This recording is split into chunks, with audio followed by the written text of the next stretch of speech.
Parfait. Salut tout le monde. Donc, j'ai mon petit stock de rhubarbe ici. Avec Mathieu, on a toujours notre système de double caméra. Donc, salut Mathieu. Mathieu qui gère Cooking University. C'est grâce à lui qu'on a ce partenariat en place. Salut Nathalie, salut Bénédicte. Donc aujourd'hui, je vais essayer d'être vigilant à vos commentaires pour pouvoir les lire et pouvoir vous faire exister comme d'habitude. Et Maxime, coucou de ta chaise longue. J'imagine que tu es bien au soleil dans le Haut-Beaujolais. Salut Claude. Alors aujourd'hui, donc j'ai déjà en fait ma pâte sablée qui est prête ici. Je l'ai réalisée il y a une petite demi-heure. Je l'ai laissée au frigo le temps de la refroidir un petit peu. Nous, on va démarrer en fait par une compotée de rhubarbe. Donc la recette que je vous propose aujourd'hui, en fait, c'est une recette qui va être un peu différente de celle que ma grand-mère avait tendance à réaliser. D'ailleurs, mamie, si tu nous entends, je te fais une bise au passage. Donc c'est avec en fait une pâte sablée. On va rajouter une petite compotée de rhubarbe. J'ai ici des flocons d'avoine que je tapisserai en fait sur le fond de mon fond de tarte, sur le fond au carré de tarte, pour absorber un petit peu l'humidité et le jus de la rhubarbe. Et on va démarrer sans plus attendre. Donc la rhubarbe, au cas où vous ne le savez pas, c'est un légume. On l'utilise principalement en sucré, mais bien évidemment on peut l'utiliser en salé. Dans d'autres pays, dans l'est de la France notamment, l'est de l'Europe, c'est utilisé dans des plats salés. Donc si vous voulez varier un peu l'utilisation de la rhubarbe, vous pouvez innover et vous pouvez essayer ceci. Et c'est une cousine éloignée de l'oseille, pour information. Donc on utilise principalement, même uniquement, les tiges que l'on appelle les pétioles, par opposition en fait aux feuilles qui elles contiennent un composé qui n'est pas réputé bon pour la santé. On dit que c'est toxique à forte dose. C'est l'acide oxalique, si je ne m'abuse. Donc faites attention avec les feuilles. Et là en fait je viens, vous avez vu, juste avec mes doigts, retirer un maximum de filaments qui se trouvent à l'extérieur. Donc là pour faire ma compotée, j'ai pris volontairement les plus gros morceaux que j'avais sous la main, parce que ça me permet d'avoir pas mal de matière et un minimum d'épluchage. Donc pour la rhubarbe, pas besoin de trop insister sur les filaments, on va vraiment enlever le gros. Je dirais que c'est pas comme l'asperge, où là par contre c'est vrai que le moindre filament qu'on peut laisser peut se retrouver en bouche. Hop, voilà, donc là j'ai une belle tige d'asperge, il m'en reste un tout petit peu, c'est pas trop grave, je vais venir enlever par le bas. Tac. Donc on a tendance à dire qu'il vaut mieux privilégier la rhubarbe qui va avoir un petit peu une coloration rouge, rose, violette, par opposition à la rhubarbe qui est intégralement verte. On lui prête un goût un petit peu plus sucré, un peu plus fruité. Donc voilà, vous allez retrouver différentes variétés de rhubarbe. Est-ce que vous savez d'où est originaire la rhubarbe ? Je vais vous laisser un petit peu le temps de répondre puisqu'on a un petit décalage d'une trentaine de secondes. Salut Galtan, salut Elisa. Oh, on est déjà 113, waouh, avec le soleil qui fait. Bon, ben merci à tous, ça fait super plaisir. Parce que j'imagine que vous étiez bien posés au soleil avant de venir nous rejoindre. Ça me fait super plaisir. Merci aussi à Elisabeth Petit, d'ailleurs journaliste pour Ouest France, qui a écrit un très très joli article sur mon parcours et notamment avec un clin d'œil sur les lives culinaires. Vous avez été nombreux à m'envoyer des copies du journal. Merci, ça me fait super plaisir. Hop. Alors, je vais jeter un œil aux commentaires encore plus parce que je sais que maintenant Maxime peut avoir rejoint le côté obscur de la force, à savoir la team Denis, et pouvoir écrire n'importe quoi sans que je m'en rende compte. Donc je vais faire gaffe à ça. Donc là, hop, je vais préparer une bonne quantité de rhubarbe parce que je pense que même si c'est pas utilisé dans la tarte du jour, c'est toujours bon d'avoir une petite compotée de rhubarbe en dessert, c'est très bien. C'est plein de fibres, c'est bon pour le transit. Salut Margaret. Exactement. Alors, ça vient d'Asie, ça c'est sûr. Chine, hop, ou Sibérie. Après, ça a creusé au niveau historique. Et donc, c'est quelque chose, en fait, qui nous vient d'Asie. Au niveau de la rhubarbe, en fait, si on regarde au niveau étymologie, si certains parmi vous ont fait du latin, rhubarbe, tout simplement, en fait, ça veut dire la plante des barbares. Voilà, petite parenthèse sur l'origine de son nom, alors que pourtant elle a un goût qui est très doux, légèrement acidulé et qui passe très bien. J'aime beaucoup. C'est vrai qu'en général, quand on est enfant, on ne court pas forcément après. Bon, c'est comme les épinards et les brocolis. Aujourd'hui, j'adore ça. C'est vrai qu'à l'époque, pour m'en faire manger, c'était la croix à la bannière. Petite pensée aussi pour la dame de la cantine quand j'étais au primaire qui s'amusait à me boucher les trous de nez pour me forcer à avaler mes épinards. Bon, c'était sans compter sur ma détermination. Elle est bien évidemment pas parvenue à ses fins, la vilaine. Hop. Allez, je vais faire 3 bâtonnets. Je vais peser ça ensuite dans mon e-cooking. Chez vous, vous pouvez utiliser une casserole. On va faire chauffer ça à feu doux. On donnera un petit coup de mixeur sur la fin. Hop. Et cette tarte-là, on la mangera ce soir avec notre voisin, Franck. Hop. Voilà. J'espère que vous aussi, vous avez pu reprendre une vie sociale. Retrouver vos amis, votre famille. Donc nous, avec Maxime, ce sera un petit tour en Vendée du 12 au 16 juin pour voir enfin mes parents que j'ai pas vus depuis Noël, depuis le mois de décembre. Donc ça fera plaisir. Ouais, Maxime arrose bien le jasmin, dit mon père, effectivement. Alors là, je vais venir couper ça en tronçons. Je pense que là, j'en fais une bonne quantité. Maxime, si t'es sage, peut-être que je t'en laisserai.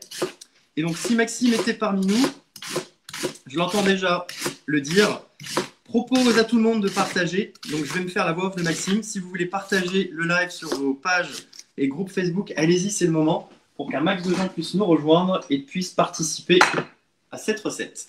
On est 147. Joli, joli, joli.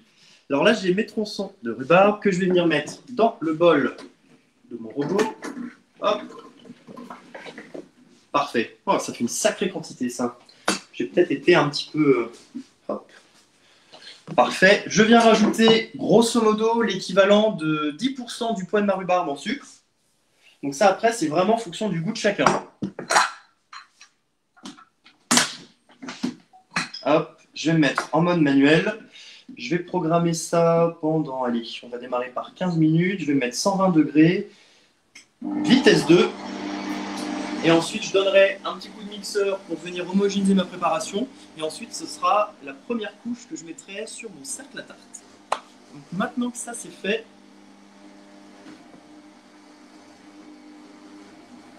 on va passer à la pâte sablée. Hop. Qu'est-ce que ça donne au niveau du son? Merci à tous pour les partages.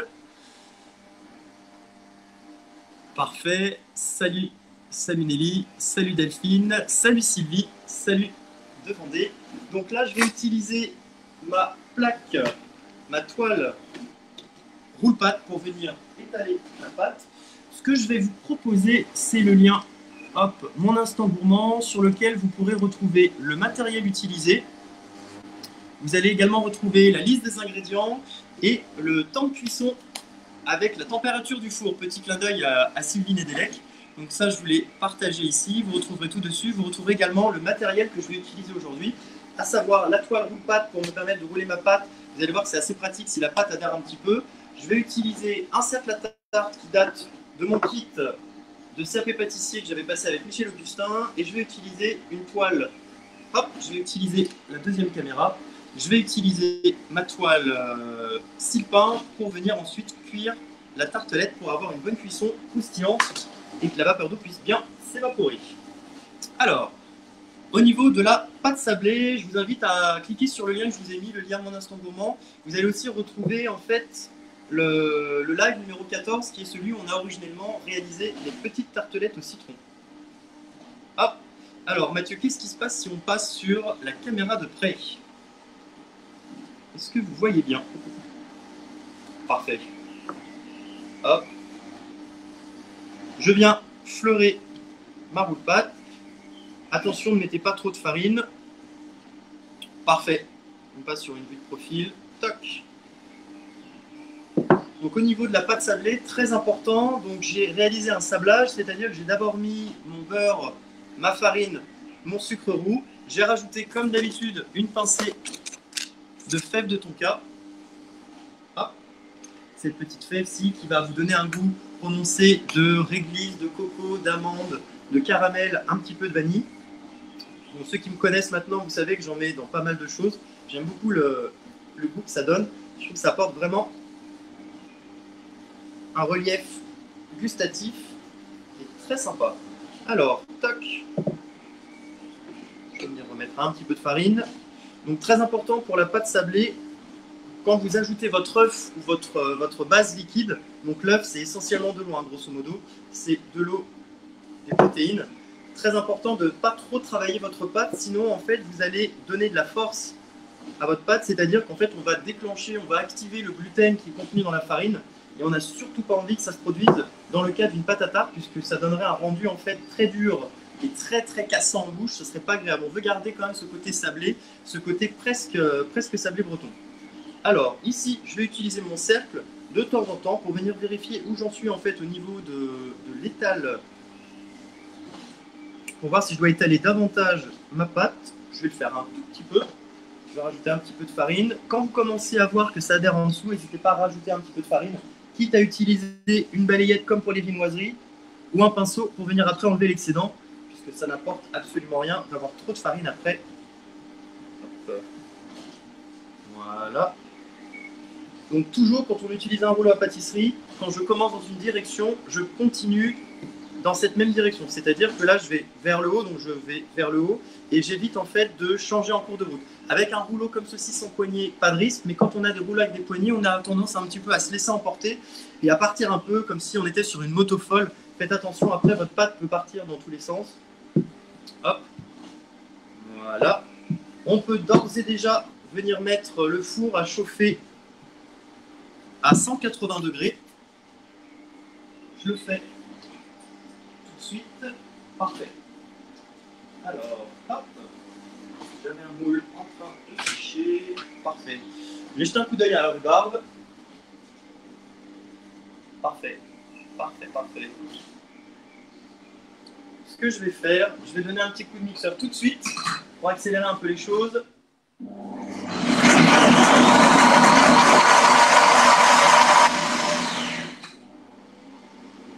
Parfait. Je vais redonner un autre coup de mixeur. Toc.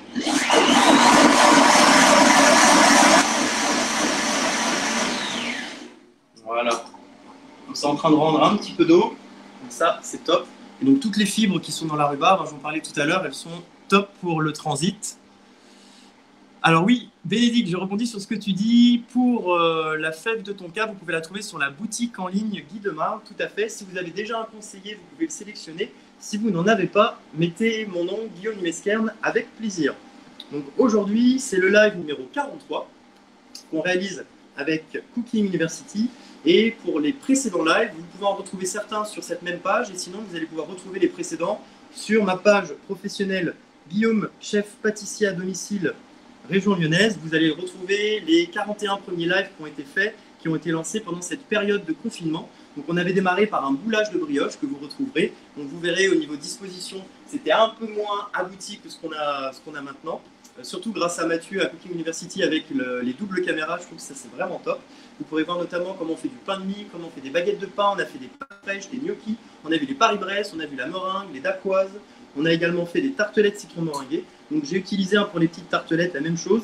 Et pour ceux qui me suivent sur Facebook et Instagram, hier soir, on était chez la famille de Maxime et j'avais fait des petites tartelettes aux fraises. Donc j'avais fait les mêmes fonds de tartelettes que pour les tartes citron meringuées. J'ai fait une crème diplomate, la même que pour la tarte tropézienne. Et j'ai rajouté les bonnes fraises que j'ai achetées qui viennent de la région lyonnaise qui sont juste excellentes. Et là, c'est la dernière semaine pour avoir les gariguettes. Donc si vous voulez en profiter, allez-y.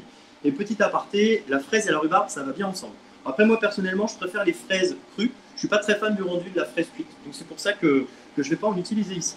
Donc là, j'ai bien abaissé ma pâte. Je vais donc venir mettre le cercle ici, là où j'ai à peu près envie de la retrouver. Je risque d'avoir des petites cassures, mais ça, c'est pas grave. Vous allez voir qu'on peut toujours s'en arranger. Je viens ensuite mettre ici, hop, je prends une plaque. Je vais prendre une deuxième plaque. Quand on se croise en atelier, quand je vous dis qu'en avoir plusieurs, c'est super pratique. Et là, tout simplement, comme pour un démoulage, je viens faire ceci. Donc là, que votre pâte adhère ou non, vous êtes plutôt tranquille. Là, je viens retirer, hop, comme ceci, la roue pâte. Et donc là, maintenant, je vais venir en fait foncer la pâte dans le moule. Hop. Donc la pâte sablée est un peu plus friable qu'une pâte classique. Je pense que là, si je l'avais fait au rouleau à pâtisserie, vous savez, l'enrouler sur mon rouleau et venir la déposer ensuite où je veux où je vais la foncer, ça aurait été un peu plus délicat. Donc là, je viens comme ceci, foncer ma pâte, voilà. Après, je vais venir utiliser mon pouce. Je vais prendre un pinceau pour enlever l'excès de farine. Hein, comme je vous disais, ça n'a absolument aucun intérêt après de la retrouver en bouche au moment de la dégustation. Hop. Je la propulse sur les côtés. Toc. Et alors, petit clin d'œil à ma maman, c'est sa recette de pâte sablée que je réalise depuis toujours. Celle qu'elle faisait quand j'étais tout gosse et que je tenais à peine debout. Quand elle faisait une bonne tarte aux pommes, par exemple. Et je sais qu'aujourd'hui, quand je fais cette recette, ma mère adore passer derrière moi et venir en picorer quelques morceaux. Elle adore manger la pâte crue. Hop là. Donc là, je vais venir avec mon pouce, hop, venir vraiment marquer en fait la base pour que ça tienne bien. Si vous avez peur et si vous voulez faire une cuisson à blanc, ce que je vous conseille de faire, c'est de badigeonner le cercle de beurre en fait. Et vous le mettez au frigo ensuite. Ça permettra d'avoir une sorte d'adhésif au moment de la cuisson à blanc. Sachant que nous, aujourd'hui, on va faire une cuisson avec la garniture à l'intérieur. Puisque je vais venir mettre ma compotée et ensuite mes morceaux de rhubarbe. Hop. Voilà. Parfait. Si j'ai des petits trous à l'intérieur, je n'hésite pas à venir les colmater. Je vais le faire après. Là, je vais donner un coup de rouleau comme ceci. Dans un sens et dans l'autre. Ça va venir en fait séparer l'excédent de ce dont j'ai réellement besoin. Donc ça, les chutes de pâte, soit je les garde pour faire des petits sablés, c'est ce que je vais faire de mon côté, je pense que je les ferai cuire en fait en l'état. Ça fait des petits gâteaux pour le goûter ou le petit déjeuner, c'est top. Je vous montre, j'ai ceux qui me restent d'hier, hop là, et ça ressemble à ça, vous avez vu, c'est pas forcément esthétique, j'aurais pu utiliser un n'importe-pièce, mais par contre ça a le mérite d'être plutôt pas mal, allez, à la vôtre. Alors, petit clin d'œil à vos commentaires. Alors, salut Yolande. Il y a un commentaire épinglé. Toc, toc, toc. Bénédicte valide le mélange fraise rhubarbe. Si vous avez des questions, allez-y. Maman adhère le profil. Parfait. On est au taquet. Je viens remonter un tout petit peu les bords qui ont été un peu affaissés du coup par le passage du rouleau. Très bien. Nickel. Ça permet en fait d'avoir un fond de tarte qui est régulier. Si jamais il y a des petites parties qui ne sont pas forcément lisses, après je peux aussi passer avec un petit couteau d'office. Hop, comme ceci. Et je peux venir en fait passer en rasant en fait au-dessus du cercle à tarte et venir découper l'excédent. Après, il y a d'autres présentations de tarte où on peut venir chiqueter sa tarte avec une pince à chiqueter. C'est ce qui en fait se retrouve sur les jolies tartes, vous savez, avec le petit rebord, comme si en fait on avait des petits rouleaux. Donc ça, c'était énormément pratiqué à l'époque. Toc, ça je vais le filmer, mettre au frigo après, le temps de cuire. Mon fond de tarte est prêt. Le rouleau, le pinceau, j'en ai plus besoin. Je vais donner un petit coup d'eau à mes mains. Donc si on faisait une tarte citron meringuée comme celle-ci, je ferais d'abord une cuisson à blanc. Cuisson à blanc, c'est-à-dire que je fais cuire en fait mon fond de tarte sans garniture à l'intérieur. Personnellement, je ne mets pas de billes en céramique ou quoi que ce soit. Je ne pense pas que ce soit utile. Par contre, si vous avez des problèmes et vous constatez en fait quand vous réalisez ceci chez vous que ça retombe, je vous conseille de la passer au congélateur. Vous allez en fait la figer, le beurre va prendre et ensuite quand vous allez la mettre en cuisson, elle va passer directement de froid à chaud et elle va cuire rapidement. Elle aura à peine le temps de s'affaisser. Si jamais ça s'affaisse quand même, vous avez le droit d'ouvrir le four. Avec un couteau ou un doigt, vous essayez de la remettre d'équerre. Bien évidemment, on a le droit à ces petites astuces en cuisine. L'important, c'est que votre tarte finale soit très jolie. Personne ne saura, personne ne connaîtra le parcours du combattant que ça a pu être parfois. La cuisine, parfois, ne se passe pas forcément comme on le souhaite. Je vais réserver mon fond de tarte par ici. Je vais aller jeter un coup d'œil à la rhubarbe ici. Ça commence à avoir une bonne texture de compote, parfait. Alors, je vais redonner un petit coup de turbo. Pour information, j'ai mis un cul de poule.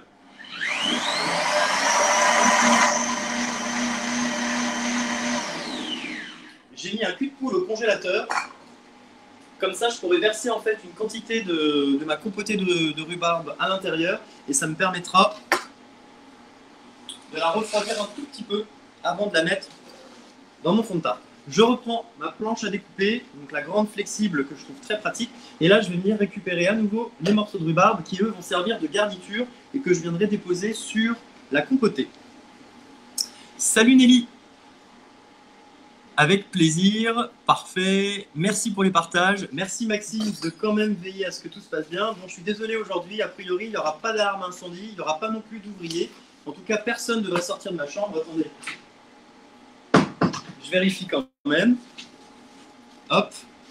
Et pour la décoration, j'ai mis un joli tableau de papillons que ma maman m'a offert pour mes 30 ans, donc c'était il y a 2 ans. Un des bénéfices de ce confinement, c'est qu'on peut se permettre de faire des choses qu'on avait en tête mais qu'on ne prenait pas le temps de faire. Donc pour ceux qui m'ont suivi avec Maxime, j'ai fait pousser du basilic qui est en train de bien germer. J'en ai donné d'ailleurs à plusieurs personnes parmi vous. J'ai fait germer mes avocats. J'avais 2 noyaux, vous vous souvenez, un premier qui est ici, qui est toujours dans l'eau, un autre qui commence à bien pousser. Donc j'ai utilisé les conseils de mon papa, à savoir... Ah, Mathieu, désolé, je crois que la caméra de proximité n'a plus de batterie. On a tout consommé. Hop. Alors. Je réfléchis à un plan B. Est-ce que vous me voyez bien quand même de loin?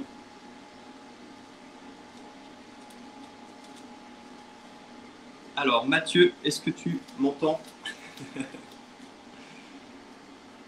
Hop, j'enlève comme tout à l'heure une grosse partie des filaments. J'enlève les morceaux que je trouve les moins jolis également. Hop. Donc pour ça, c'est bon. Parfait. Toc.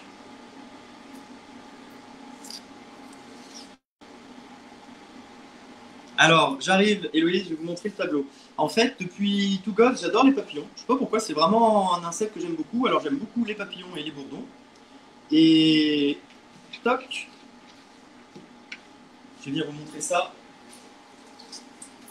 Et avec l'association Noé Conservation, je m'amusais à recenser en fait les papillons.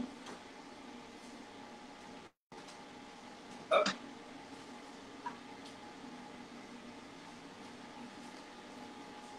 Parfait. Je m'amusais à recenser les papillons et en fait ça permettait de suivre d'année en année du coup l'évolution de telle ou telle espèce d'un point de vue géographique, aussi d'un point de vue quantitatif, savoir est-ce qu'il y en a plus, est-ce qu'il y en a moins, et en fait depuis les années 90, toutes les populations de papillons ont été au moins divisées par 2, donc c'est assez radical. Donc après chez vous, vous allez reconnaître je pense le pan de jour, qui est un beau papillon qu'on aperçoit un peu partout. Vous allez retrouver aussi, hop, la petite tortue qu'on aperçoit régulièrement, le macaron qui est un très beau papillon, qui a un vol majestueux. Là, ils sont à peu près tous à la même taille, mais celui-là, quand vous le voyez, vous ne pouvez pas le louper. Il ressemble un peu flambé. Enfin voilà, c'était le petit clin d'œil, petit aparté papillon. Ma compotée de rhubarbe est, elle, terminée.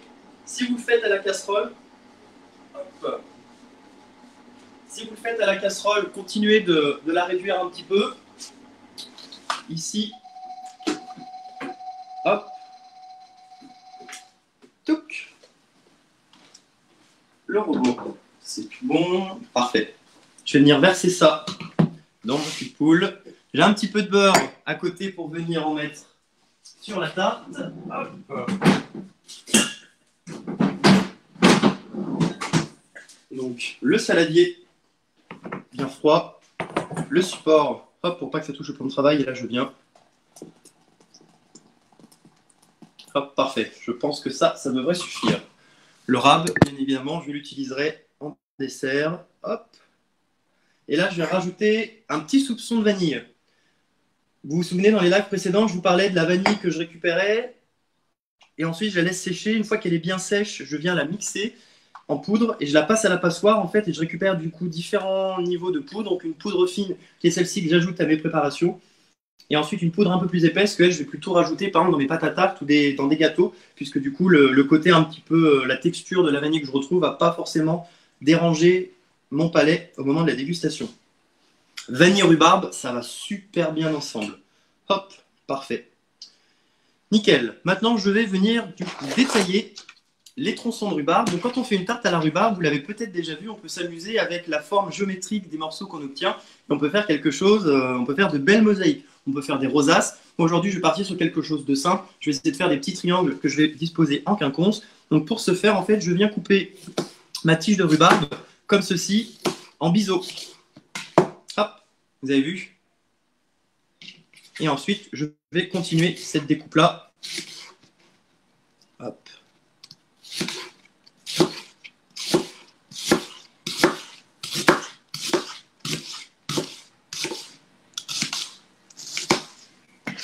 Voilà pour les premiers morceaux de rhubarbe. Je pense que je vais en avoir besoin d'un peu plus. Je vais préparer 2 tiges supplémentaires. Hop. Alors, je regarde vos questions.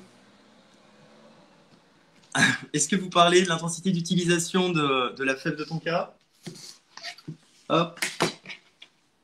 Ah, ça fait bizarre d'être tout seul. D'habitude, j'ai Maxime qui est là pour...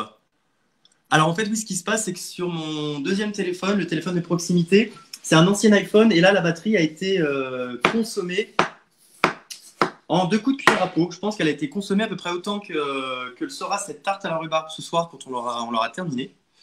Hop.